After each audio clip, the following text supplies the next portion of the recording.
As he walked past the young laundress, the millionaire froze when he saw her pendant, the same one his daughter wore before disappearing 20 years ago. Charles Harrington stared out the floor-to-ceiling windows of his Greenwich mansion, whiskey glass in hand, watching raindrops trace jagged paths down the glass. 20 years of the same ritual, drinking alone while thunder rolled in the distance. The anniversary of the night his world collapsed. "Sir," the voice of his housekeeper, Mrs. Reynolds, pulled him from his thoughts. "Mr. Sullivan is here." Charles nodded, not turning around. "Send him in." Eric Sullivan entered the study, shaking rain from his umbrella. At 55, Eric had been Charles's attorney for over 25 years, witnessing both the man's rise to business prominence and his personal devastation. "Drinking in the dark again?" Eric asked, flipping on a lamp. "It's tradition," Charles replied, finally turning. The lamplight revealed a handsome face hardened by grief, silver threading through dark hair that had once been entirely black. 20 years today, Eric sighed, helping himself to a drink. "I know, I didn't forget." Neither man spoke as they sipped their whiskey, the silence heavy with memories of a tiny girl with pigtails and a gap-toothed smile. "The police called," Charles finally said. "They officially marked Madison's case inactive last month. Didn't even have the decency to tell me until I called to check." "Bastards," Eric muttered. Charles gazed at the portrait above the fireplace. Catherine holding 5-year-old Madison, both smiling in matching blue dresses. He'd lost them both. Catherine had withered away over 5 years after Madison's disappearance, her grief consuming her until pneumonia finally took what remained. "I'm selling Harrington Textiles," Charles announced abruptly. Eric nearly choked on his drink. "The whole company, Charles. That's your legacy." "What's the point?" Charles shrugged. "No daughter to leave it to. Just another building with my name on it. You could consider charitable options." "I've done enough charity." Charles cut him off, his voice bitter. "Spent millions on private investigators, rewards, search teams. Not one solid lead in 20 years. Lightning flashed, illuminating the room. The thunder that followed was so familiar. Just like that night, the security system had malfunctioned during the storm. The nanny had been found unconscious, and Madison had vanished without a trace. 50 miles away in Willow Creek, Rachel Green wrung out a white shirt, her hands red and raw from hours of laundering in the cold river water. At 25, Rachel had the delicate features and grace that made strangers turn for a second look, though she never noticed. Her honey blonde hair was tied back in a practical ponytail, loose strands framing green eyes that sometimes looked blue in certain light. "You'll catch your death, girl," Mrs. Pemberton called from the riverside. "My tablecloths can wait for warmer weather." "Just finishing up," Rachel called back, smiling. "Besides, Agnes needs her medicine tonight."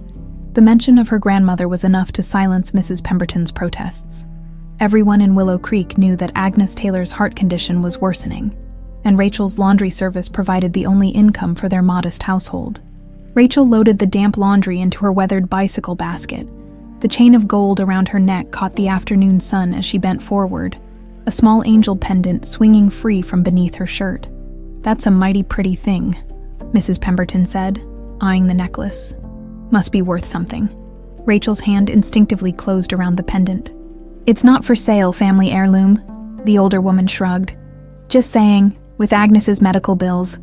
"I'll manage," Rachel said firmly, tucking the pendant back under her shirt.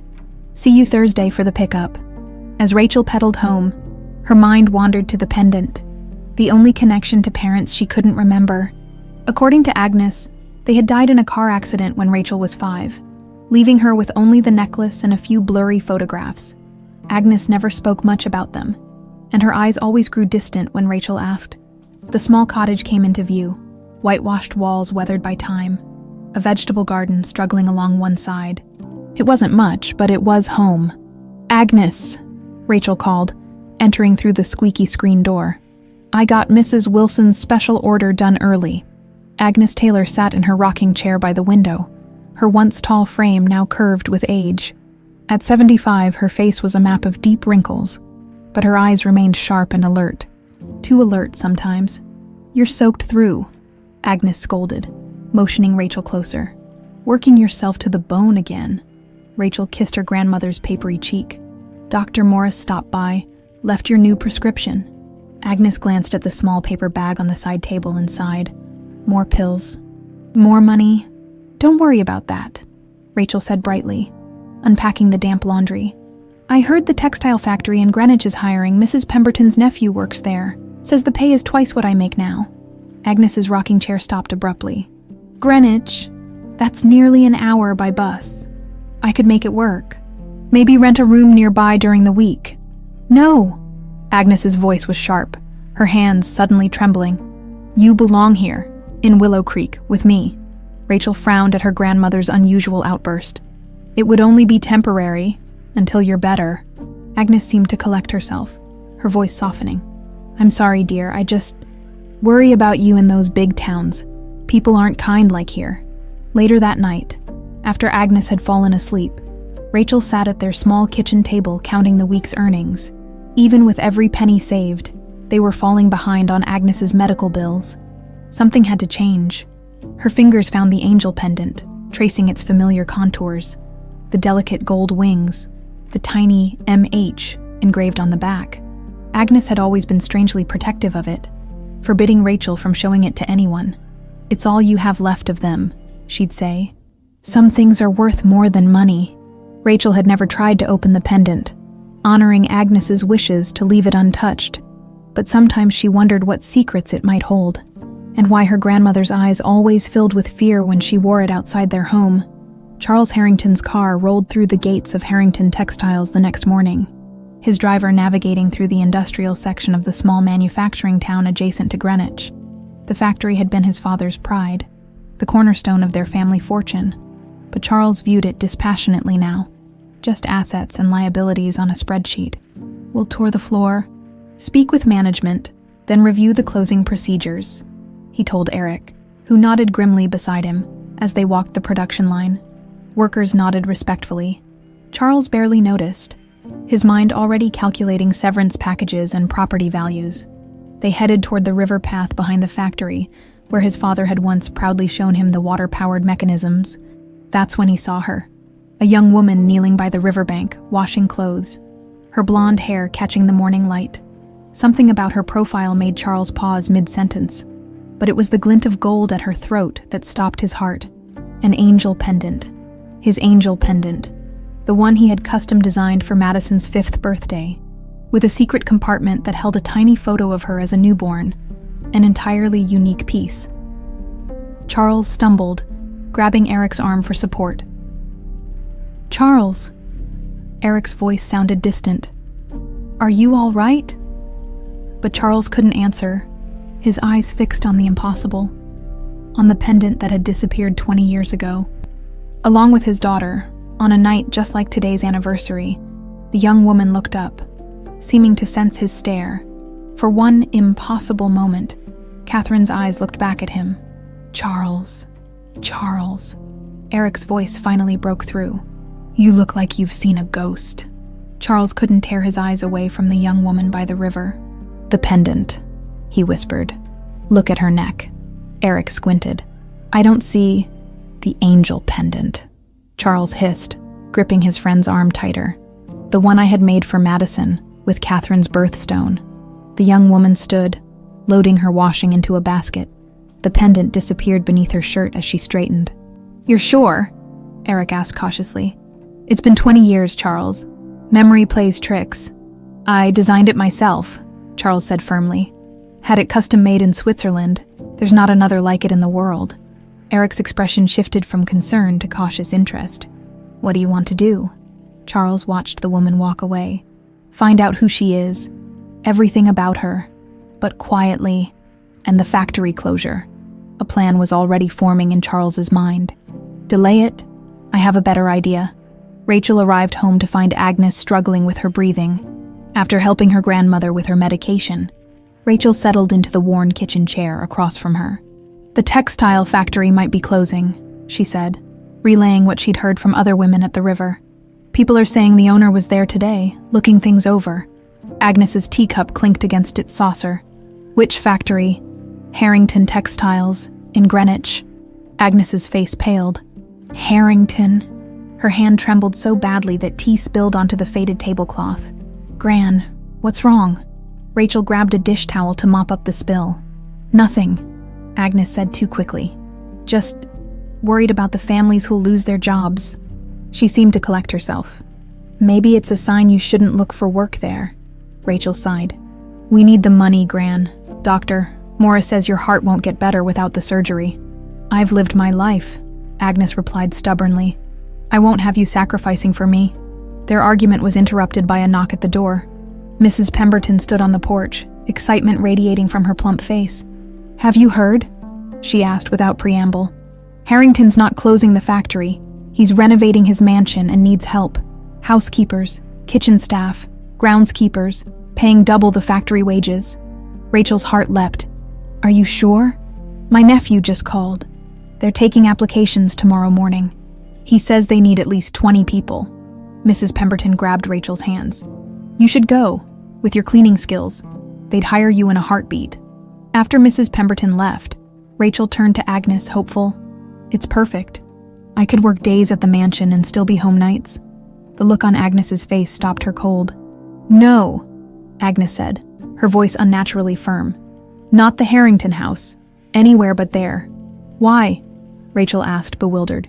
"You don't even know them." Agnes stood shakily. "I'm tired. We'll discuss it tomorrow." That night, Rachel lay awake, confused by her grandmother's reaction. Agnes had never shown interest in local wealthy families before. Why would the name Harrington affect her so strongly? In the darkness, Rachel made her decision. Tomorrow, she would apply at the mansion and keep it a secret until she had secured the job. Agnes would understand once the money started coming in. "This is insane," Eric said, reviewing the staffing plans in Charles's study. "Hiring 20 people you don't need just to get close to one girl." Charles looked up from Madison's case file, which he'd been poring over all night. "I need to know if it's her, Eric." "And if it is," Eric challenged. "What then? She's a grown woman now, with a life of her own." Charles closed the file. "Then I'll have my daughter back." Eric softened. "Charles, even if by some miracle this girl is Madison, she won't be the 5-year-old you lost. She won't remember you." "I know that," Charles snapped, then took a steadying breath. "But she's still my daughter, my blood." "Just proceed carefully," Eric advised. "No DNA tests or private investigators before we know more. If someone took her, they could be dangerous if cornered." Charles nodded reluctantly. "I'll observe her first, see if there are other signs." The next morning, Charles watched from his office window as applicants lined up outside the staff entrance. His heart raced when he spotted her, the blonde woman from the river, dressed simply but neatly. Clutching a well-worn handbag, he instructed his housekeeper, Mrs. Reynolds, to hire her regardless of qualifications. 2 hours later, Mrs. Reynolds reported back. "Rachel Green," she said, reading from an application. 25 years old, lives with her grandmother in Willow Creek, no formal education beyond high school, but references say she's a hard worker. "Rachel," Charles repeated, tasting the unfamiliar name of the woman who might be his daughter. "She starts tomorrow. I've assigned her to the 3rd-floor rooms, including the East Wing." Charles nodded approvingly. The East Wing contained Madison's untouched bedroom and Catherine's music room, places that might trigger memories if any remained. The mansion exceeded all of Rachel's expectations. 3 stories of pristine white stone, its windows gleaming in the morning sun as her bus approached the long driveway. She'd lied to Agnes, saying she had found work at a local hotel. The deception sat uneasily in her stomach, but the promised salary had been too good to refuse. A stern-faced woman named Mrs. Reynolds gave her a quick tour, rattling off rules and expectations. Rachel nodded attentively, trying not to gawk at the crystal chandeliers and marble floors. "The 3rd floor is your responsibility," Mrs. Reynolds explained. "Mr. Harrington rarely uses those rooms, but they must be maintained to standard, dusting, vacuuming, changing linens weekly." As they climbed the grand staircase, Rachel felt a strange sensation, almost like déjà vu. The polished banister beneath her fingertips seemed oddly familiar. Though she knew she'd never been in a house this grand before, the feeling intensified when they reached the 3rd floor. A long hallway stretched before them, with doors on either side. Rachel's head began to throb. "Are you unwell, Miss Green?" Mrs. Reynolds asked, noticing her hesitation. Just a bit overwhelmed, Rachel admitted. It's a beautiful home. Mrs. Reynolds' expression softened slightly. You'll get used to it now. This door here leads to the music room, Rachel said automatically, then froze, wondering where the words had come from.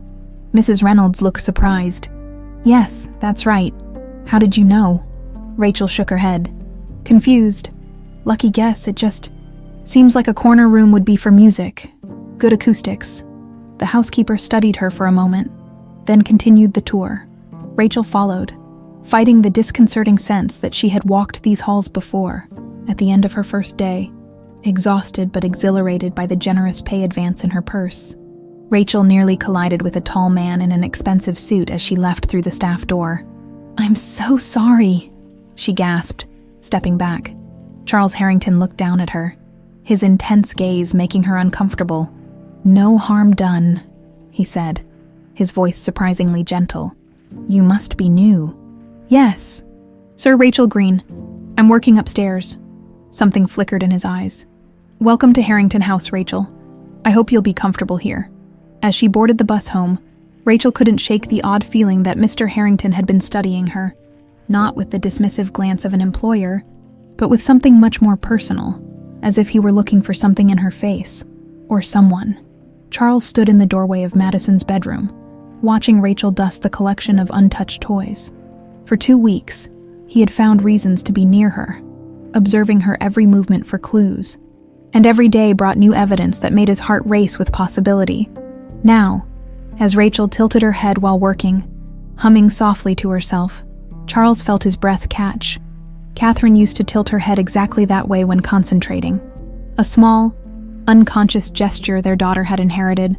The room is coming along nicely, he said, making Rachel jump. Mr. Harrington, I didn't hear you. She straightened, embarrassed. I've been careful with everything, just as Mrs. Reynolds instructed. Charles stepped into the room, a space he rarely entered anymore.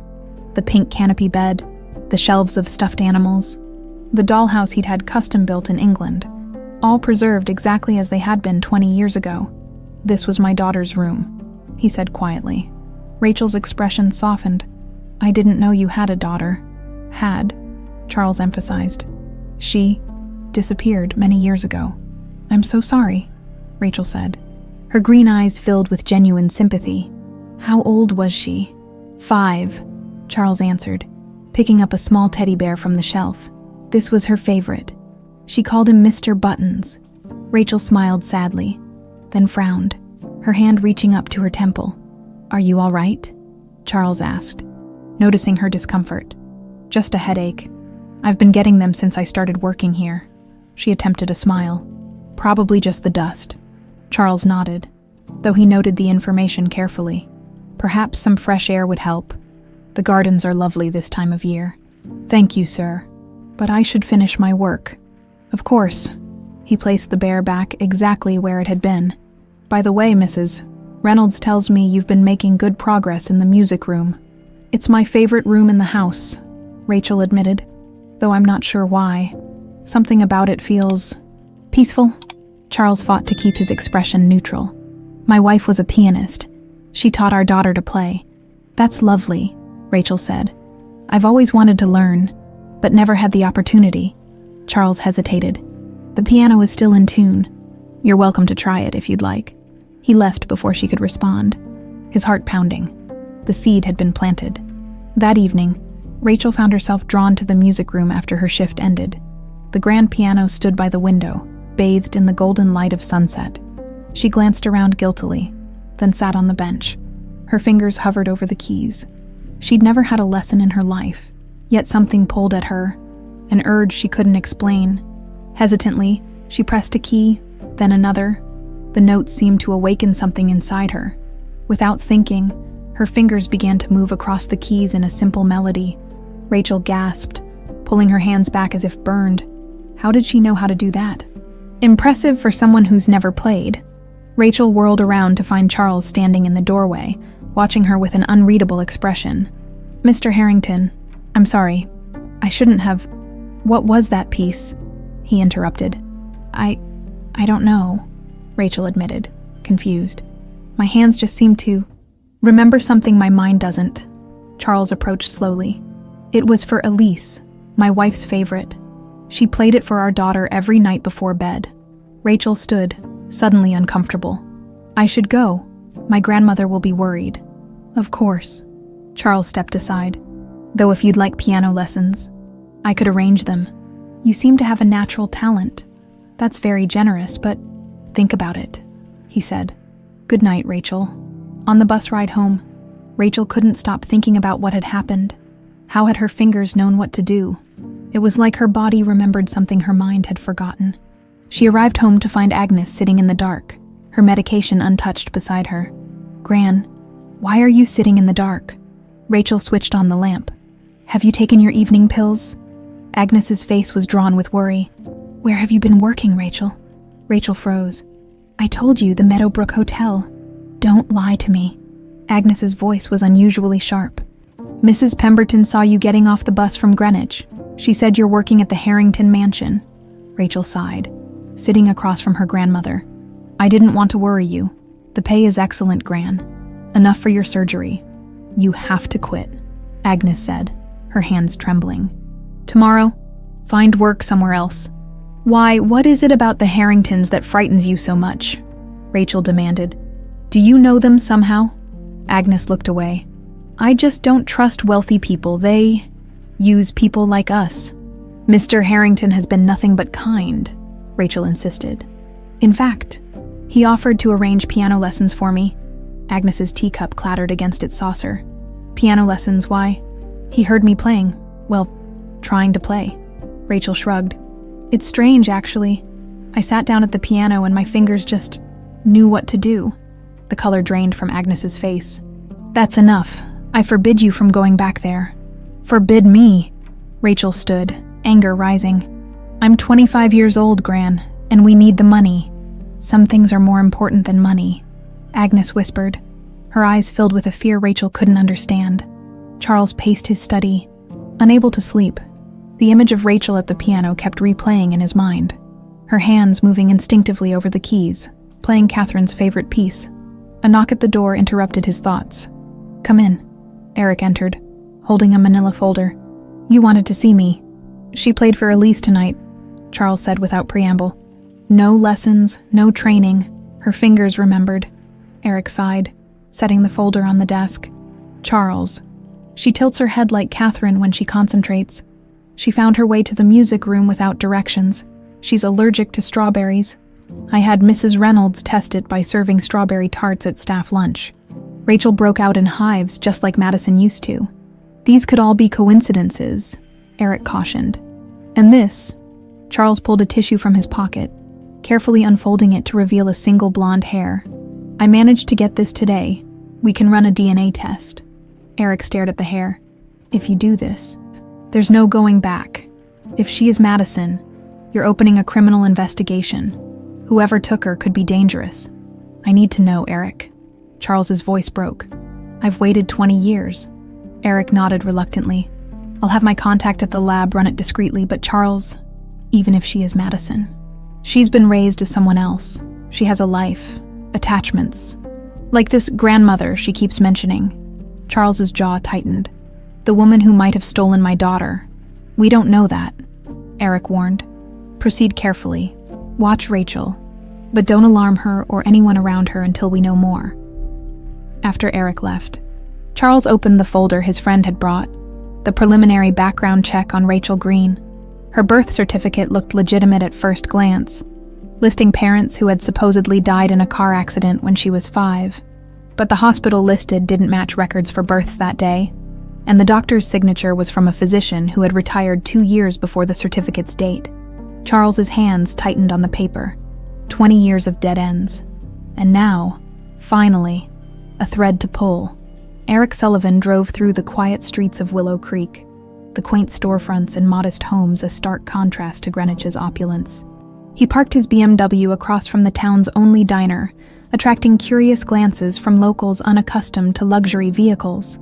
Inside, he slid into a booth and ordered coffee, casually scanning the breakfast crowd. After 20 minutes of eavesdropping on local gossip, He'd learned more about Willow Creek's residents than any background check could provide. Refill. The waitress, a woman in her 60s with a name tag reading Dottie, held the coffee pot expectantly. "Please." Eric smiled warmly. "I'm actually hoping you might help me. I'm looking into some family history. An old friend's mother used to live here. Agnes Taylor, I believe she still does." Dottie's eyebrows rose. "Agnes, sure. Everyone knows Agnes and her granddaughter live in that little white cottage past the Miller's Road." She leaned closer. "Poor thing's not doing well. Heart problems. The granddaughter, Rachel, works herself to the bone trying to pay for treatments. Rachel's not actually her granddaughter, though." "Right," Eric asked casually. "I thought Agnes never had children." Dottie frowned. "Of course she's her granddaughter. Rachel's lived with Agnes since she was a little thing. Parents died in a car wreck. When was that exactly? Must be 20 years ago now. Rachel couldn't have been more than 5 or 6. Dottie straightened. "Why all the questions about Agnes?" "Just reconnecting with old family friends," Eric said smoothly, leaving a generous tip as he stood. "Thanks for your help." Outside, he called Charles. "The timeline matches," he reported. "Agnes Taylor started raising Rachel around the same time Madison disappeared. I'm heading to the county clerk's office next to check property records." By afternoon, Eric had uncovered something unexpected. Agnes Taylor had moved to Willow Creek 20 years ago. But before that, she'd worked as a housekeeper for the Prestons, Charles's neighbors in Greenwich, until she abruptly quit without notice. "The Prestons," Charles repeated when Eric called again. "Michael and Eleanor." "The same," Eric confirmed. "Agnes worked for them for 15 years, left suddenly in the middle of the night. According to employment records, the date, 3 days after Madison disappeared." Charles gripped the phone tighter. "Who else worked for the Prestons back then?" "I'm still looking into that. But Charles, this connects Agnes directly to your neighborhood at the time of the kidnapping. Find out everything about the Preston staff," Charles instructed. "And Eric, be careful. If Agnes Taylor is involved, she might recognize you as my attorney." Rachel found Mr. Harrington surprisingly absent during her next few days at work. Mrs. Reynolds informed her that he was away on business, which gave Rachel time to catch her breath and reflect on the strange tension between her and Agnes. Her grandmother remained adamant that Rachel quit, but refused to give a concrete reason beyond vague warnings about those people.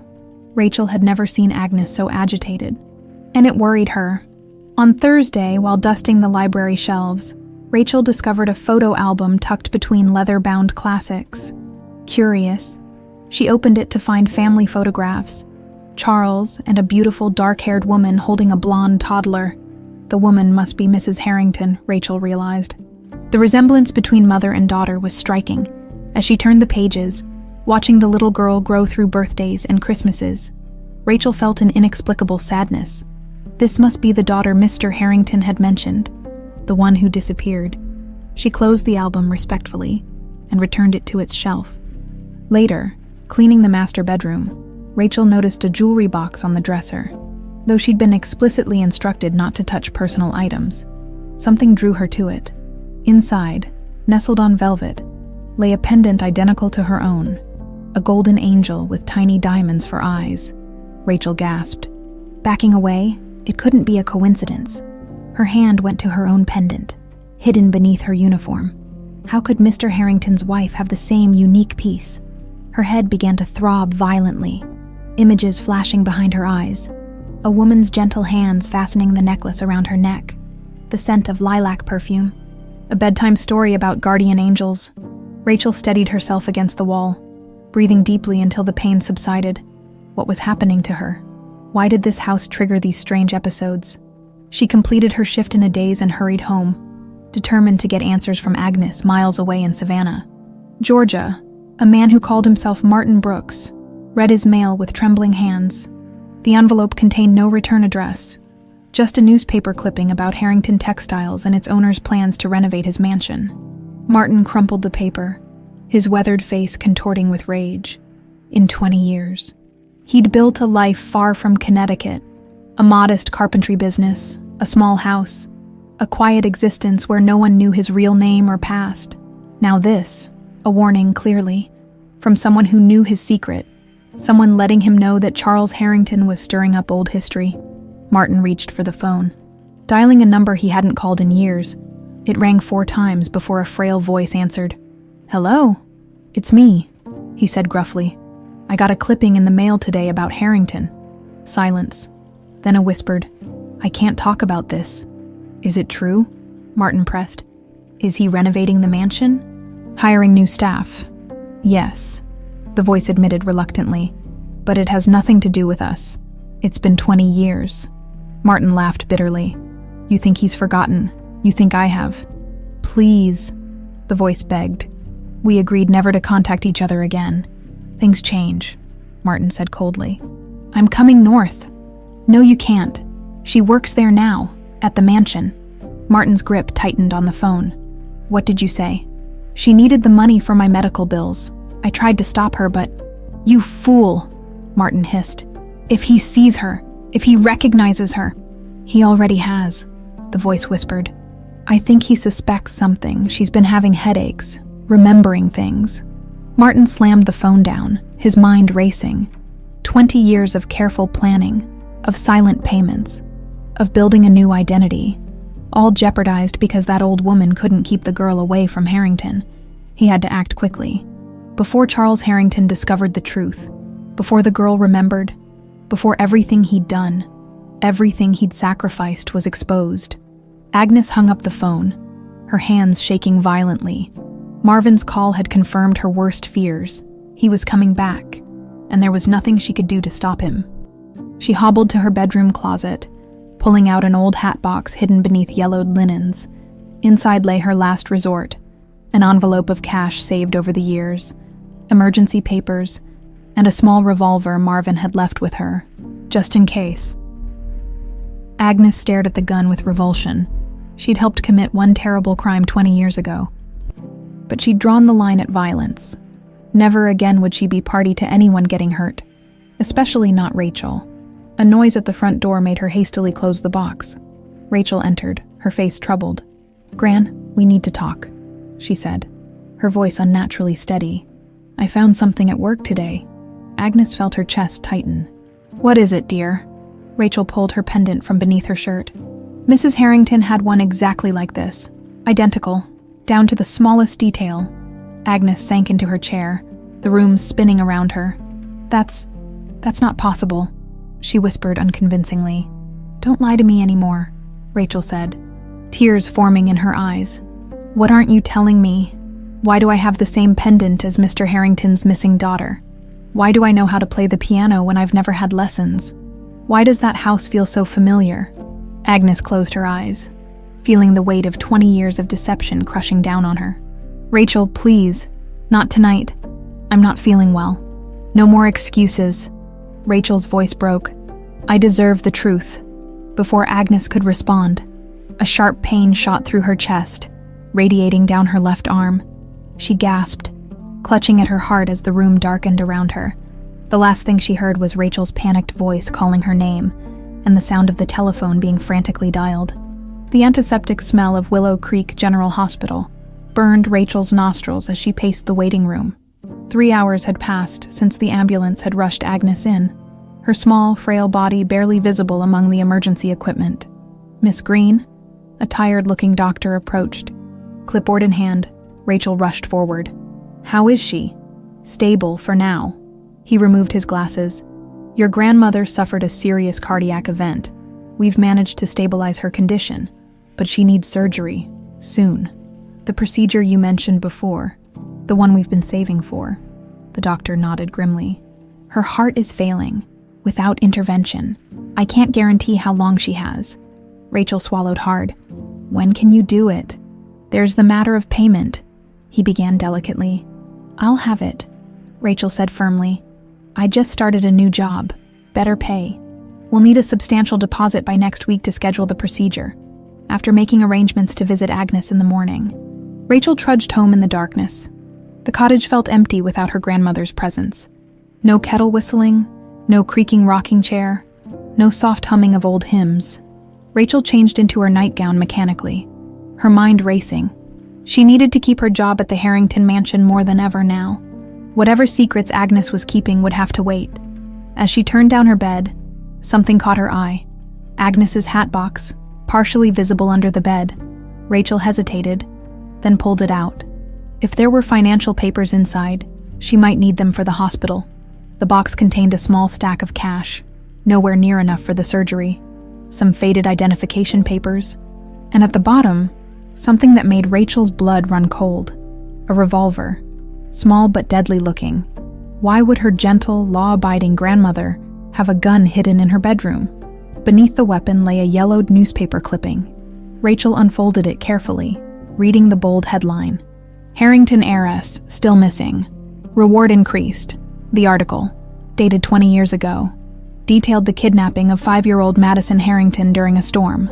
The accompanying photograph showed a solemn Charles Harrington and his wife Catherine, holding a picture of their missing daughter, a small blonde girl with striking green eyes.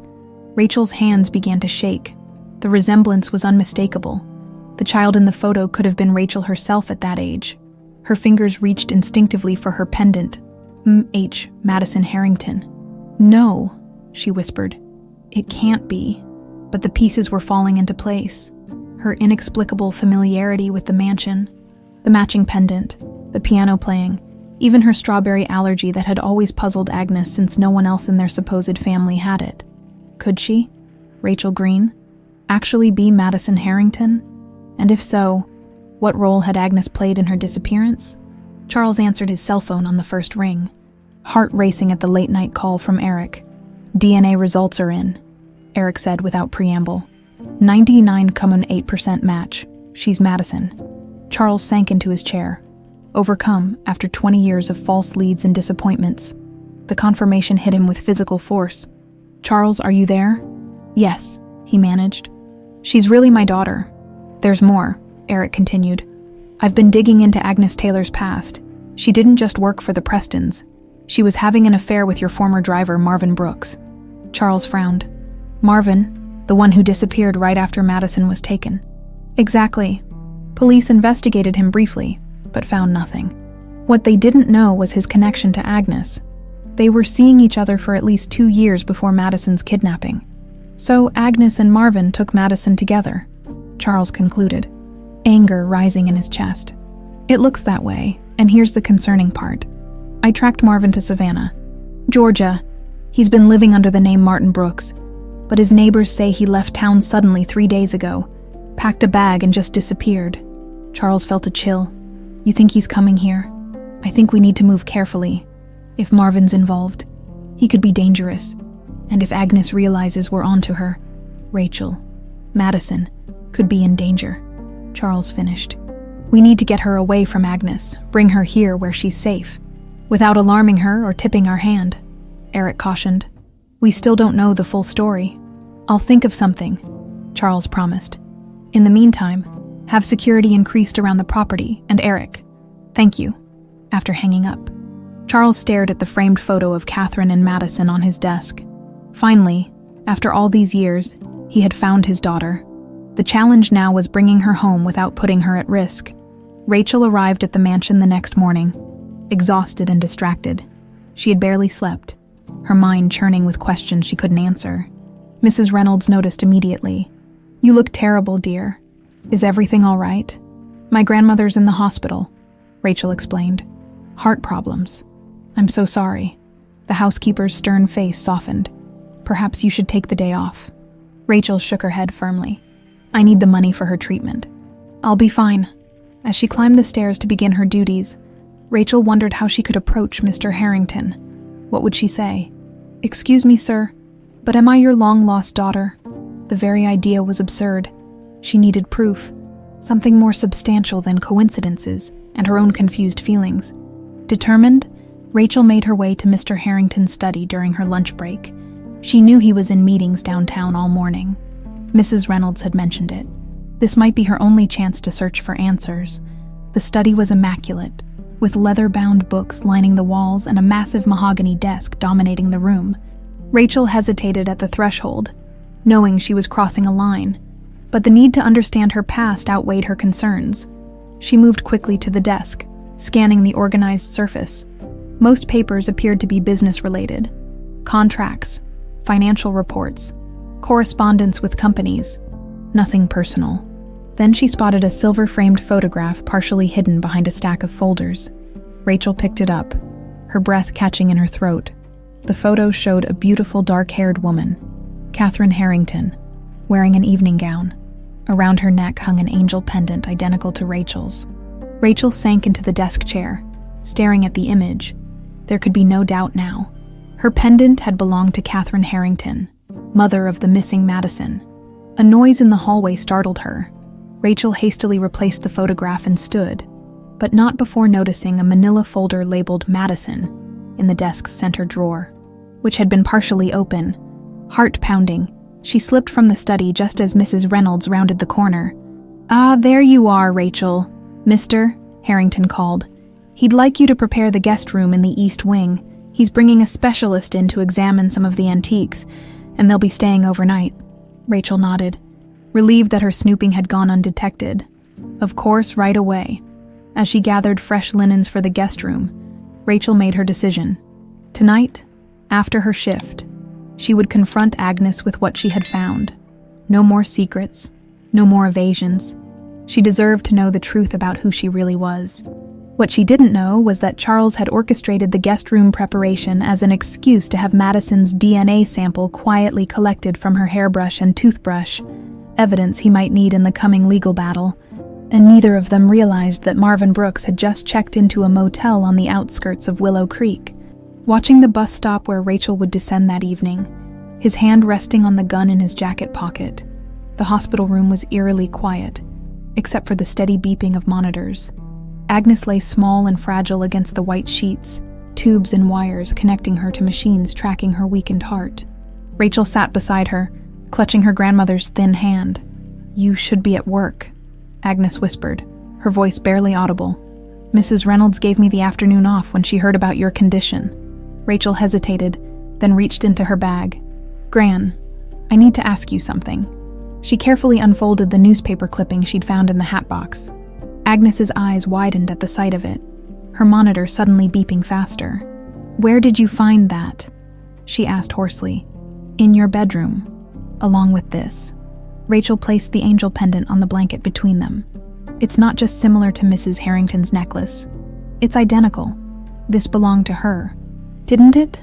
Agnes closed her eyes, tears seeping from beneath her lids. "Rachel, please. My name isn't Rachel, is it?" Her voice broke. "It's Madison. Madison Harrington." The old woman's face crumpled in grief. Before she could respond, the door opened and a nurse entered, frowning at the elevated heart rate displayed on the monitor. "Everything all right in here?" she asked, checking Agnes's vitals. "Fine," Rachel said quickly, slipping the pendant back around her neck. "We were just talking." The nurse looked skeptical but nodded. "Try not to upset her. Her heart can't handle much stress right now." After she left, Agnes reached weakly for Rachel's hand. "I never meant to hurt you," she whispered. "You have to believe that. Then tell me the truth. All of it." Agnes took a shuddering breath. "Not here. Too many people. Might overhear." "When then? You've been avoiding this conversation for years." "Tomorrow," Agnes promised. "When I'm stronger, I'll tell you everything. About the night, about Marvin, about why we had to run." Rachel frowned. "Marvin, who's Marvin?" Agnes's eyes widened with fear. "I've said too much, please. Just go home and rest. Come back tomorrow." Though frustrated, Rachel could see her grandmother was reaching her limits. She kissed Agnes's forehead and promised to return in the morning. Outside the hospital, Rachel pulled out her phone, ready to call a taxi, when a voice behind her made her jump. "Miss Green." She turned to find Eric Sullivan, Charles Harrington's attorney, standing by a black sedan. "Mr. Sullivan, what are you doing here?" "Mr. Harrington sent me when he heard about your grandmother's condition." Eric's smile was professional but warm. "He'd like to offer you a ride back to your cottage." Rachel hesitated. It seemed an unusual gesture from an employer, but the alternative was an expensive taxi ride she could ill afford. "Thank you. That's very kind." During the drive, Eric kept the conversation light, asking about Agnes's condition and expressing appropriate concern. Only when they were halfway to Willow Creek did he broach a different subject. Mr. Harrington mentioned you discovered the music room in the East Wing, he said casually. Beautiful piano, isn't it? Rachel tensed slightly. Yes, it is. He said you played quite well for someone untrained. Eric glanced at her. Natural talent is extraordinary. Mr. Sullivan, why are you really here? Rachel asked directly. I doubt Mr. Harrington sends his attorney to chauffeur every employee with a sick relative. Eric smiled slightly. You're very perceptive. The truth is, Mr. Harrington is concerned about you. He feels a connection. He lost his daughter about 20 years ago, around the same time you lost your parents. Rachel's heart raced. Was this an opening to ask about Madison? But something held her back. She needed to hear Agnes's side of the story first. That's a sad coincidence, she said carefully. Yes, coincidence. Eric looked as though he wanted to say more, but instead changed the subject. We're almost at your cottage. Is there anything you need? Groceries? Medications? No, thank you. You've been very kind, when the car stopped outside her home. Rachel was alarmed to see the front door slightly ajar. She was certain she'd locked it before leaving for the hospital. Wait here, Eric said sharply, noticing her expression. Let me check. No, it's fine, Rachel insisted, though her stomach knotted with fear. Probably just the wind. The latch sometimes doesn't catch. Eric looked unconvinced. I'll wait until you're safely inside. Rachel approached her door cautiously. The cottage appeared empty, but something felt wrong. Items on the countertop were slightly rearranged, and Agnes's hat box was now on the kitchen table, open. She turned to wave at Eric, forcing a smile until his car pulled away. Then she carefully searched the small house, finding no one. But the gun that had been in Agnes's hat box was missing. Charles paced his study, phone pressed to his ear. What do you mean something was wrong? The cottage had been searched, Eric replied. Rachel was trying to hide it, but I could tell she was spooked. And I spotted a man watching the house from a car down the street. Older, weathered face. Could have been Marvin Brooks from the description I found. Charles cursed under his breath. We need to move now. Bring her here tonight. On what pretense? We can't just kidnap her, Charles. It's not kidnapping if she's my daughter. She's in danger. We need to be strategic, Eric insisted. I've stationed 2 security professionals near her cottage. They'll keep watch tonight, tomorrow. You can speak with her directly. Tell her what we know. Charles reluctantly agreed, though every instinct screamed at him to protect his newly found daughter. After hanging up, he stared at Madison's baby picture on his desk. I won't lose you again, he whispered. At Willow Creek General Hospital, Agnes Taylor drifted in and out of consciousness, the pain medication making her thoughts foggy. A shadow falling across her bed roused her. Rachel, she called weakly, eyes struggling to focus in the dimly lit room. Not quite, a gravelly voice answered. Agnes's eyes widened in terror as the figure stepped closer. A man in his 60s with hard eyes and a face lined by years of bitterness. Marvin, she whispered, how did you get in here? Hospitals are easy. Everyone's too busy to notice one more visitor. He settled into the chair Rachel had vacated. We need to talk, Agnes. There's nothing to say. It's over. Marvin leaned forward. It's not over until I say it's over. I saw her today. Our little Madison, all grown up, looks just like her mother. Agnes's heart monitor beeped faster. Leave her alone. She knows nothing. But she's starting to remember, isn't she? His smile didn't reach his eyes. And now she's working for Harrington. Did you know he's been watching her? Has his people following her? How do you know that? I've been watching too. Marvin's voice hardened. 20 years, Agnes. 20 years I've been sending you money, keeping quiet, living in that backwater town, and now it's all coming apart because you couldn't keep her away from that house. She needed the job, Agnes pleaded, for my medical bills. Always so self-sacrificing. He sneered. Well, it ends now. I'm taking her with me tonight. No. Agnes tried to sit up, setting off alarms on her monitor. You can't. I can, and I will. She's the only leverage we have against Harrington. This was never about her, Agnes said desperately. It was about hurting Charles. About the money. But Rachel, Madison, she's innocent. No one's innocent. Marvin stood as a nurse rushed in, attracted by the beeping alarms. Not even you, Agnes. He slipped out as medical staff surrounded Agnes's bed. Her fragile heart racing dangerously from fear and desperation, Rachel couldn't sleep. Every creak of the old cottage made her jump. Convinced someone was trying to break in, around midnight, she finally dozed off, only to be awakened by her phone ringing shrilly. "Miss Green," a woman's voice, professional but urgent. "This is Nurse Winters from Willow Creek General. Your grandmother has taken a turn for the worse. The doctor thinks you should come right away." Rachel dressed hurriedly, trying to calm her racing thoughts. As she left the cottage, she noticed a car with 2 men parked down the street, the same car that had been there when Eric dropped her off. Were they watching her house? The taxi arrived quickly. As they drove to the hospital, Rachel stared out the window at the rain that had begun to fall, reminding her of the storms that had plagued her dreams for years. Dreams of running through dark hallways, a man's angry voice, a woman crying. At the hospital, Rachel found Agnes conscious, but barely so. The doctors had been forced to sedate her after her episode earlier, but she had been insisting on speaking with Rachel. "Gran, I'm here," Rachel said, taking her hand. "What happened?" Agnes's eyes flickered open, fear evident in their depths. "He came," she whispered. "Marvin, he's here." "Who is Marvin?" Rachel asked urgently. "What does he want?" Agnes struggled to focus. "He helped take you that night during the storm." Rachel leaned closer. "You're saying he kidnapped me? You both did." Agnes nodded weakly. "It wasn't supposed to happen that way. Never meant for anyone to get hurt. But someone did get hurt. The nanny," Agnes whispered, tears sliding down her wrinkled cheeks. "She tried to protect you. Marvin pushed her. She fell, hit her head." Rachel felt sick. "She died?" "Yes." Agnes's grip tightened on Rachel's hand. "I couldn't leave you with him after that. He was so angry, so violent. I took you away, raised you as my own, loved you like my own." "Why?" Rachel's voice broke. "Why did you take me in the first place?" "Revenge," Agnes said simply. Marvin wanted revenge against Charles Harrington, for humiliating him, firing him, and I loved Marvin, helped him.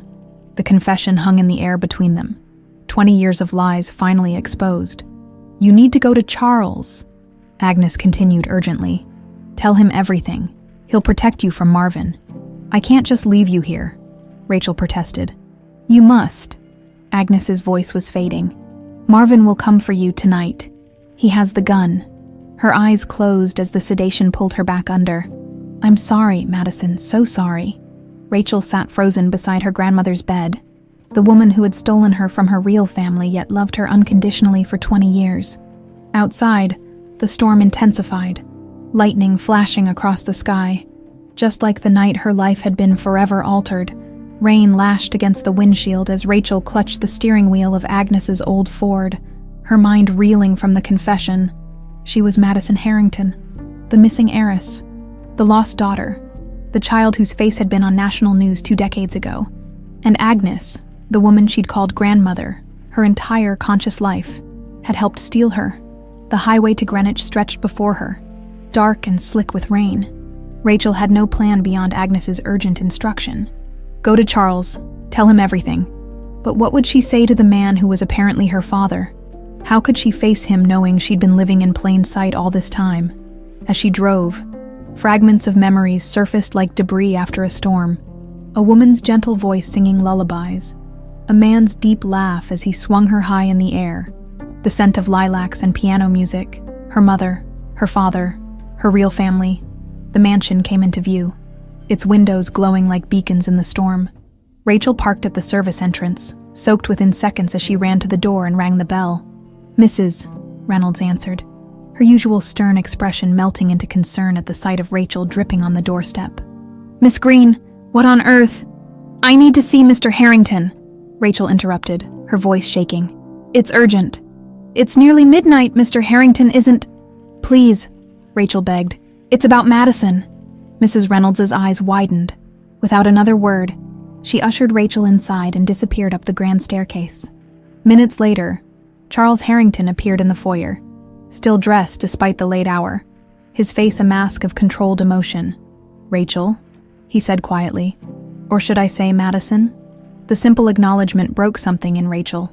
Tears she'd been holding back spilled down her cheeks. "You knew. I suspected from the moment I saw your pendant. I confirmed it with DNA testing." He took a hesitant step toward her. "I was going to tell you tomorrow," Eric advised, waiting until we had more information about Agnes and Marvin Brooks. Rachel finished. "Agnes told me everything tonight. She's in the hospital. Her heart," she faltered, unsure how to reconcile her love for Agnes with the terrible truth of what she'd done. Charles guided her gently to the study, where a fire blazed in the massive stone hearth. He wrapped a blanket around her shoulders and poured 2 glasses of brandy, handing one to Rachel. "Agnes confessed to helping Marvin kidnap me," Rachel said after taking a fortifying sip. "She said he wanted revenge against you." Charles nodded grimly. "Marvin was my driver. I caught him embezzling funds and threatened to expose him. I should have gone to the police immediately, but I gave him a chance to resign quietly first. 3 days later, you were taken. Agnes said there was an accident. The nanny, Helena," Charles supplied, his voice tight. "She died trying to protect you." A distant memory surfaced. A young woman screaming, a loud thud. Stillness, Rachel shuddered. "I'm starting to remember bits and pieces. The piano playing, the layout of the house, even your wife. My mother." She looked up at him. "What was she like?" Charles's expression softened. "Catherine was extraordinary, brilliant, kind, passionate about music. You have her eyes, her way of tilting your head when you're thinking." He smiled sadly. "She never gave up hope of finding you. It destroyed her in the end." Agnes said she died 5 years after I disappeared. Officially, pneumonia. But she'd stopped eating, stopped sleeping. Her body simply gave up. Charles looked into the fire. "I poured myself into work after that. It was the only way to keep going." They sat in silence for a long moment, the enormity of their shared loss hanging between them. "What happens now?" Rachel finally asked. "That depends on you." Charles leaned forward. "Legally, you're my daughter and heir. The Harrington name and legacy are yours by right, but I understand this is overwhelming. Overwhelming doesn't begin to cover it," Rachel said with a humorless laugh. "Yesterday I was Rachel Green, laundress from Willow Creek. Today I'm Madison Harrington, heiress to a fortune." She shook her head. "I don't know who I am anymore." "You're both," Charles said simply. "The young woman Agnes raised, and the daughter Catherine and I loved. One doesn't negate the other." Rachel twisted the angel pendant between her fingers. "Agnes is still in danger. Marvin came to the hospital today. He threatened to take me away, said I was leverage against you." Charles's expression darkened. "He won't get near you again. I'll have security at the hospital immediately. I should be there when she wakes up," Rachel said, surprising herself with the protective instinct she still felt toward Agnes, despite everything. "I understand your attachment to her," Charles said carefully, "but you need to remember, she participated in your kidnapping, in Helena's death. She also protected me from Marvin, raised me, loved me." Rachel's conflicting emotions churned inside her. "I can't just turn that off overnight." Charles nodded reluctantly. "We'll figure it out together. For now you should rest. Your old room is still there, just as you left it." He hesitated. "Unless you'd prefer a guest room." The thought of sleeping in a child's bedroom preserved as a shrine to a missing 5-year-old, to her former self, was too strange. A guest room.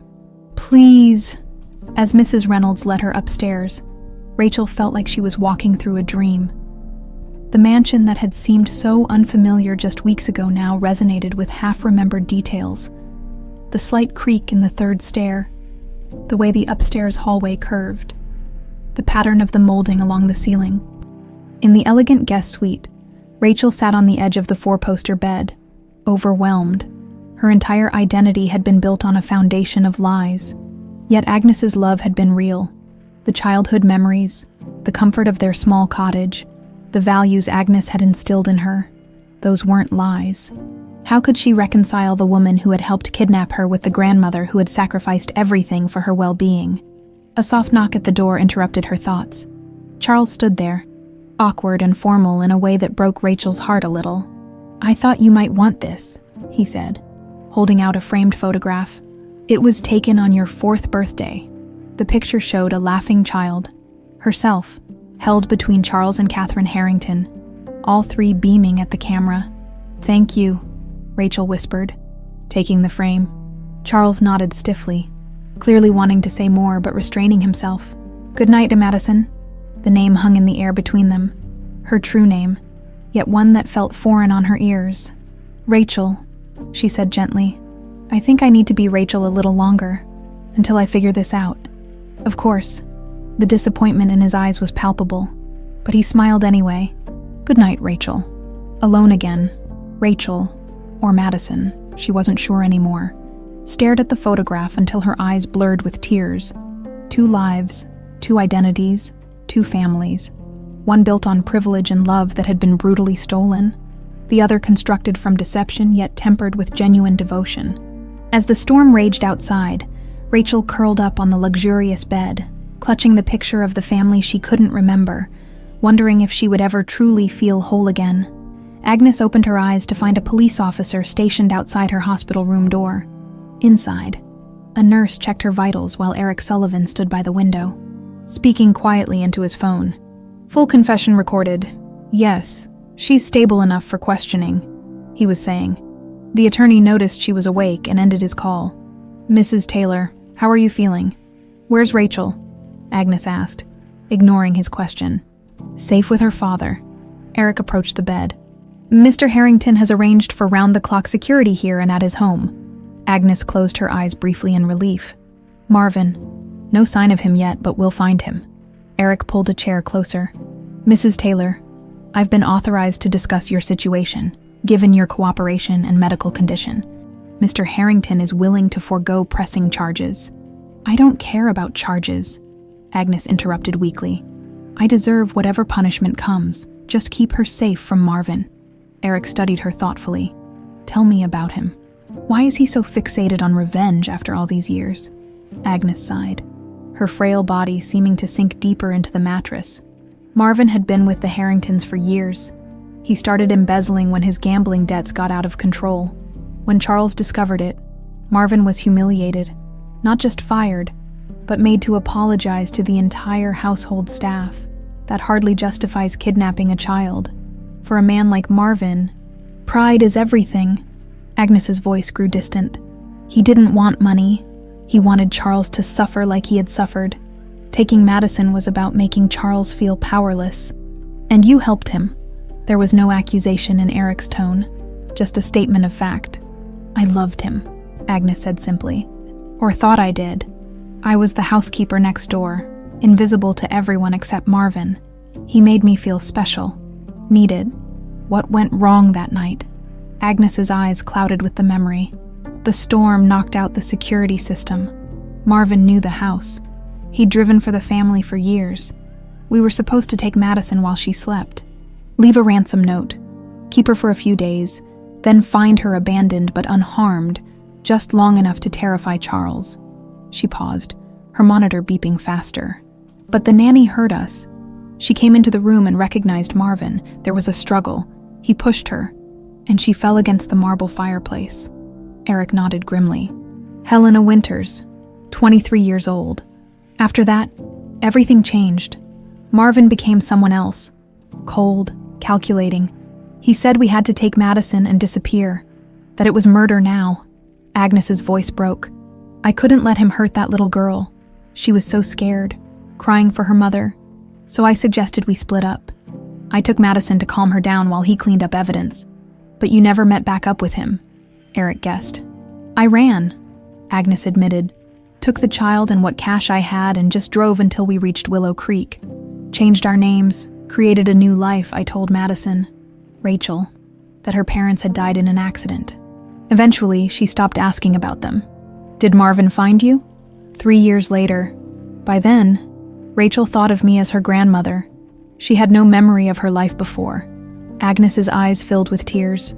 Marvin threatened to kill us both if I didn't pay him to keep quiet. I sold the jewelry I'd taken from the house that night. Sent him money whenever he demanded it.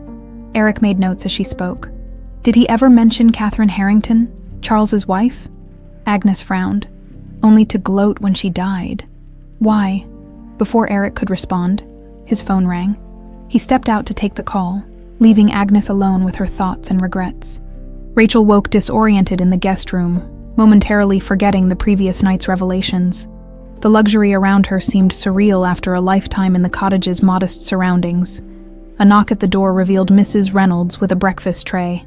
"Mr. Harrington thought you might prefer to eat in private this morning," she explained, setting down the tray. "He's in his study when you're ready to speak with him." "Thank you," Rachel said, noticing how differently the housekeeper treated her now. No longer a servant, but the long-lost daughter of the house, after eating and dressing in the clothes Mrs. Reynolds had thoughtfully provided. Rachel made her way downstairs. The mansion felt different now that she knew it was her childhood home. Each corner seemed to whisper memories just beyond her grasp. She found Charles in his study, surrounded by documents. He stood immediately when she entered, his eagerness to connect with her evident in every gesture. "Did you sleep well?" he asked. "As well as could be expected," Rachel replied. "Any news about Agnes or Marvin?" "Agnes is stable. I've arranged for the best cardiac specialist to consult on her case." Charles hesitated. "As for Marvin, the police are searching, but there's no sign of him yet." Rachel nodded, grateful for his consideration toward Agnes despite everything. "I'd like to visit her today. Of course, with security," Charles added firmly. "Eric recorded Agnes's confession last night. It's enough to press charges against Marvin for Helena's death and your kidnapping. And Agnes," Charles's expression softened at the concern in her voice. "Given her cooperation and condition, we've agreed not to pursue charges against her." Relief flooded through Rachel. Whatever Agnes had done, the thought of her facing prison in her frail state was unbearable. "Thank you," she said simply. Charles gestured to a chair. "There's something else we need to discuss." Eric discovered something concerning during his investigation. He handed her a folder. "These are Catherine's medical records from the years after your disappearance." Rachel opened the file, scanning the documents inside. "What am I looking for?" "The toxicology reports," Charles said grimly. "Catherine became ill about 2 years after you were taken. Doctors diagnosed depression and autoimmune issues, but Eric had her old samples retested. They found traces of thallium, a slow-acting poison with symptoms that mimic natural illness." Rachel looked up in shock. "You think Marvin poisoned her? He had access to our home for years as the driver. Even after he disappeared, he could have paid someone on staff." Charles's voice tightened with suppressed rage. "Catherine didn't die of grief or pneumonia. She was murdered as part of Marvin's revenge." The revelation hit Rachel like a physical blow. Not only had this man stolen her from her family, but he had also methodically killed her mother. The last lingering doubt about where her loyalties should lie vanished in a surge of fury. "We need to find him," she said, her voice hard. "The police are—" "No," Rachel interrupted. "I know how to find him. Agnes always kept a list of drop points where she left money for him over the years. It's in her hatbox at the cottage." Charles was already reaching for the phone. "I'll have Eric get it immediately." As he made arrangements, Rachel wandered to the window, watching rain drip from the eaves. The storm had passed, but she felt another building on the horizon. "There's something else I want to do," she said when Charles finished his call. "Anything. I want to see my room, my real room." She turned to face him. "I think I'm ready to be Madison now." Marvin Brooks watched the hospital from his parked car, rage simmering at the sight of the police officer outside Agnes's room. His carefully constructed vengeance was unraveling by the hour. His phone rang, the burner he'd purchased when arriving in town. The caller ID showed a blocked number. "Mr. Brooks," a smooth voice said when he answered. "Or do you prefer Martin these days?" Marvin tensed. "Who is this?" "Someone who shares your interest in the Harrington family. I understand you're in a difficult position. Perhaps we can help each other." "I'm listening," Marvin said cautiously. "I have information about Madison Harrington's whereabouts and security arrangements. I also have access to Agnes Taylor's room at Willow Creek General. What do you want in exchange?" The voice chuckled. "Let's just say Charles Harrington has enemies beyond yourself. Meet me at the abandoned Preston estate at midnight, and we can discuss terms." After hanging up, Marvin considered his options. It could be a trap, but he was running out of alternatives. Without Agnes's cooperation or access to Madison, his leverage was evaporating. He started his car, unaware that the call had been traced by Eric's security team, and that even now, police were converging on his location. The door to Madison's childhood bedroom swung open on silent hinges. Rachel, now consciously trying to think of herself as Madison, stood frozen in the doorway, overwhelmed by the preserved shrine to her 5-year-old self. Pink walls, a canopy bed with satin ribbons, shelves lined with dolls and stuffed animals, their glass eyes reflecting 2 decades of patient waiting, a dollhouse replica of Harrington Mansion, perfect down to the miniature furniture. "We can redecorate," Charles said quickly, mistaking her silence for distaste. "This was just how you left it." Madison stepped inside, running her fingers over the pristine surfaces. "You kept everything exactly the same." "I couldn't bear to change it," Charles admitted. "It felt like giving up hope." Madison lifted a porcelain doll from the shelf, its blonde curls and green eyes eerily similar to her own childhood photographs as she held it. A fragment of memory surfaced, her mother brushing the doll's hair while singing softly, teaching her to be gentle with treasured things. "Annabelle," she whispered, the name coming from nowhere. Charles stared at her. "Yes, that's what you called her. Your favorite." Madison set the doll down carefully, her heart pounding. "I'm remembering things, little pieces." She moved to the bookshelf, her fingers tracing the spines of children's books. They lingered on one with a worn cover, The Velveteen Rabbit. "You insisted on this story every night for months," Charles said, watching her closely. "You would say the lines along with me. When a child loves you for a long time, not just to play with, but really loves you, then you become real," Madison quoted automatically, then looked up in surprise. "I remembered that." Charles's eyes glistened. "It's still in there, all of it." Madison continued her exploration, each object triggering scattered fragments. A music box that played Claire de Lune, a snow globe from their trip to Aspen, the teddy bear missing one eye because she'd accidentally pulled it off. At the window seat, she paused, a stronger memory washing over her. Sitting here during a thunderstorm, her mother's arms around her, telling her not to be afraid, that angels watched over her. The pendant at her throat suddenly felt heavier. "Mom gave me this," Madison said, touching the angel, "to protect me from the storms." Charles nodded, unable to speak. Madison turned to face him fully. "I want to remember everything. I need to. Dr. Levine, a specialist in recovered memories, can help," Charles said. "She'll be here tomorrow, but Madison," he hesitated, "some memories might be painful." "I know," she said firmly, "but they're mine, and they might help us find Marvin before he hurts anyone else." Charles's phone rang. Interrupting the moment he answered, his expression growing serious as he listened. "They found Marvin's car at the motel, but he was gone," he reported after hanging up. "Police believe someone tipped him off." Madison frowned. "How could anyone know the police were coming?" "I don't know," Charles admitted. "But Eric found Agnes's hat box. The list of drop points was there, along with some old photographs and jewelry. The jewelry she stole from here that night," Madison realized. "She kept some pieces back from Marvin." Charles nodded grimly. "Including your mother's sapphire earrings. Catherine was wearing them the night you were taken." A heavy silence fell between them, the weight of all that had been stolen. Time, memories, lives, pressing down on them both. "I want to visit Agnes," Madison said finally. "She might know where Marvin would hide." Agnes looked diminished against the hospital pillows, tubes, and wires connecting her frail body to machines. Her eyes brightened when Madison entered, though uncertainty quickly replaced the initial joy. "Rachel, or should I call you Madison now?" she asked weakly. "I'm still figuring that out myself," Madison admitted, taking the chair beside the bed. Charles remained standing near the door, his presence both protective and intimidating. Agnes's gaze moved between them. "You look so much like your mother," she said softly. "I should have known Charles would recognize you immediately." "You should have told me the truth years ago," Madison said, unable to keep the hurt from her voice. "Would you have forgiven me then any more than you can now?" Agnes asked. Madison had no answer. Instead, she reached for Agnes's hand. "The police are looking for Marvin. They found his car, but he's disappeared. Do you have any idea where he might go?" Agnes tensed visibly. "He has a place, a cabin where he took you initially before I ran with you." "Where?" "By Lakeview Point, abandoned hunting cabin. It's where..."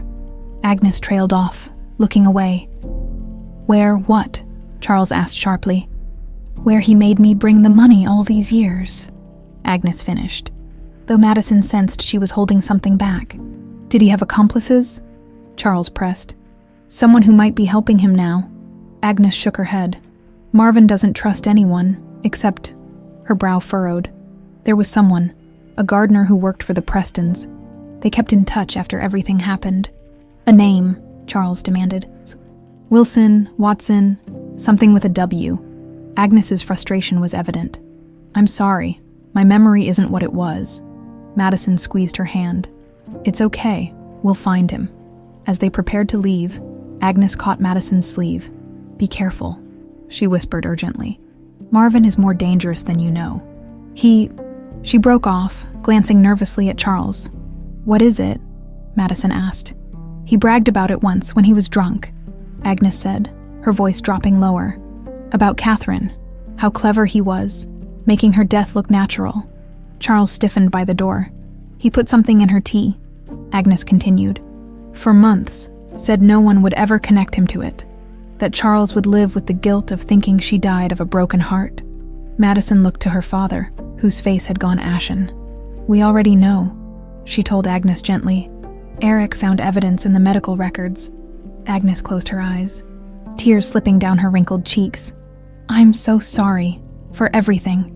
In the hallway outside, Charles leaned against the wall, visibly shaken, despite having already known about Catherine's poisoning. The confirmation from Agnes had made it painfully real. I should have protected her, he said hoarsely. I was so focused on finding you, I missed what was happening right in front of me. Madison touched his arm hesitantly. You couldn't have known. Charles straightened, grief hardening into resolve. Lakeview Point. I know exactly where that cabin is. The Prestons used to take us hunting there. Should we tell the police? Of course, Charles said, already dialing. But I'm not waiting for them. Night had fallen by the time they reached Lakeview Point, the narrow road winding through dense forest. Charles had insisted on coming despite Eric's strenuous objections, and Madison had been equally adamant about accompanying him. Stay in the car with the security team, Charles instructed as they parked a quarter-mile from the cabin. I'll just scout the perimeter. We go together or not at all, Madison said firmly. I've spent 20 years living a lie because of this man. I deserve to face him. After a tense standoff, Charles relented, though he insisted one security officer accompany them, while the other maintained position with the vehicle and coordinated with police, who were still 30 minutes out. The cabin stood dark and apparently deserted in a small clearing, its wooden boards weathered by decades of exposure. As they crept closer, Madison felt an overwhelming sense of déjà vu. She had been here before, in the arms of a terrified Agnes as they fled into the night. I remember this place, she whispered. The creak in the third porch step, the broken shutter. Charles exchanged glances with the security officer, who drew his weapon and moved toward the door. A sudden crack of breaking branches from behind made them all turn. A flashlight beam blinded them momentarily. I was wondering when you'd figure it out, Marvin Brooks's gravelly voice called from the darkness. Took you long enough, Charles. As Madison's eyes adjusted, she made out Marvin's silhouette, a tall, lean man with a weathered face and cold eyes. In one hand he held a flashlight. In the other, a gun pointed directly at Charles. 20 years I've waited for this moment, Marvin continued, stepping closer. To see your face when you finally understood how completely I destroyed your life. It's over, Marvin, Charles said evenly. The police are on their way. Agnes has confessed everything. Marvin laughed harshly. You think I care about that? I've accomplished what I set out to do. I took your daughter. I took your wife. I took 20 years of your life. His gaze shifted to Madison. Hello, little Madison. All grown up now? You look just like your mother. Madison's blood ran cold at the casual mention of her mother's murder. You're a monster, she said, her voice steady despite her fear. No, Marvin corrected, his gun unwavering. I'm justice. Your father humiliated me, threatened me, so I showed him what real power looks like. His smile was terrible in the flashlight's glow. And now it's time to finish what I started. The security officer moved suddenly, raising his weapon, but Marvin was faster. A shot rang out, echoing through the trees as the officer fell. Madison screamed as Charles lunged forward, tackling Marvin. The two men crashed to the ground, struggling for control of the gun. "Run!" Charles shouted to Madison. "Get back to the car!" But Madison couldn't move, frozen in horror as her father and her kidnapper fought in the dirt. 20 years of hatred unleashed in a desperate struggle. When the gun went off again, her paralysis broke. She ran forward, not away, driven by an instinct deeper than fear. 1 year later, the morning sunlight filtered through the stained glass windows of St. Michael's Cathedral, casting colorful patterns across the assembled mourners. Madison Harrington stood at the podium, her blonde hair gleaming in the rainbow light, her green eyes clear and steady as she addressed the gathering. "Agnes Taylor wasn't perfect," she began, her voice carrying through the hushed space. "She made terrible mistakes. She participated in a crime that altered many lives forever, including my own. But she also loved me, protected me, and in the end, helped bring a dangerous man to justice." The crowd, a mix of Willow Creek residents who had known Rachel Green in Greenwich society who now recognized Madison Harrington, listened in respectful silence. In her final days, Agnes found the courage to face her past and make amends. She couldn't undo what had been done, but she could help me find my way back to my true family. Madison's gaze found Charles in the front row. For that, I will always be grateful. Agnes had survived her heart surgery, defying medical expectations to live 8 more months, long enough to testify against Marvin Brooks and to watch Madison forge a new life that honored both her past and her present. As the service concluded, Madison joined her father outside, in the year since the confrontation at the cabin. Their relationship had grown cautiously but steadily. The initial awkwardness had given way to genuine connection, as Madison recovered more of her childhood memories with the help of therapy. "Beautiful service," Charles said, squeezing her hand. Agnes would have appreciated it. Madison nodded, her feelings toward her kidnapper, turned grandmother still complicated. She wanted to be buried here in Willow Creek, among the people who knew her as just Agnes, not as part of a notorious crime. They walked to the waiting car, where Eric Sullivan stood chatting with Dr. Levine, the memory specialist who had helped Madison navigate her recovered memories. "Ready for this afternoon?" Eric asked as they approached. Madison took a deep breath. "As ready as I'll ever be." Today marked not just Agnes's funeral, but also the official launch of the Taylor Foundation, Madison's initiative to help vulnerable women and search for missing children. She had insisted on naming it after Agnes, a decision that had initially confused the Greenwich social circle, but which made perfect sense to Madison. It acknowledged both her past and her determination to create something positive from tragedy. "The media will be there," Charles cautioned as they drove toward the Harrington mansion. "You don't have to speak if you're not comfortable." "I want to," Madison assured him. "This foundation is important." As they rounded the familiar curve of the driveway, Madison couldn't help but reflect on how much had changed in a year. The night at the cabin had nearly ended in tragedy. The second gunshot had grazed Charles's shoulder, but he had maintained his grip on Marvin's wrist. Madison had grabbed a fallen branch, striking Marvin with enough force to stun him and allow Charles to secure the weapon. When police arrived minutes later, they found Madison applying pressure to her father's wound, while the second security officer handcuffed a semi-conscious Marvin Brooks. During his trial, Marvin had shown no remorse. His testimony revealed the full extent of his methodical revenge, not just Madison's kidnapping and Catherine's poisoning, but years of psychological torture, sending Charles anonymous notes and manipulating Agnes through fear and blackmail. The court had sentenced him to life without parole for the murder of Helena Winters, the kidnapping of Madison, and the murder of Catherine Harrington. Agnes had been granted immunity in exchange for her testimony. Though in the public's eye, she remained forever linked to the crime. Many had questioned Madison's continued relationship with her, but Madison understood something most did not, that people could be both terrible and kind, both villains and saviors. "We're here, Miss Harrington," the driver announced. Pulling Madison from her memories, the mansion grounds had been transformed for the foundation launch. A large tent stood on the lawn, filled with board members, donors, and partner organizations. Banners bearing the Taylor Foundation logo, an angel with outstretched wings, fluttered in the spring breeze. As Madison moved through the crowd, graciously accepting congratulations and introductions, She caught glimpses of her two worlds merging. Mrs. Pemberton from Willow Creek, chatting animatedly with Mrs. Reynolds, Dr. Morris, who had treated Agnes for years, deep in conversation with Charles's business associates. Eric found her near the refreshment table. "Everything's ready for your speech, and there's someone who wanted to meet you first." He led her to a quiet corner, where a young woman waited, clutching a photograph. "This is Jennifer Winters," Eric explained gently. "Helena's younger sister." Madison felt her heart skip. Helena Winters, the nanny who had died trying to protect her 20 years ago. "Ms. Winters," Madison said, extending her hand. "I'm so grateful you came." Jennifer's eyes shimmered with tears.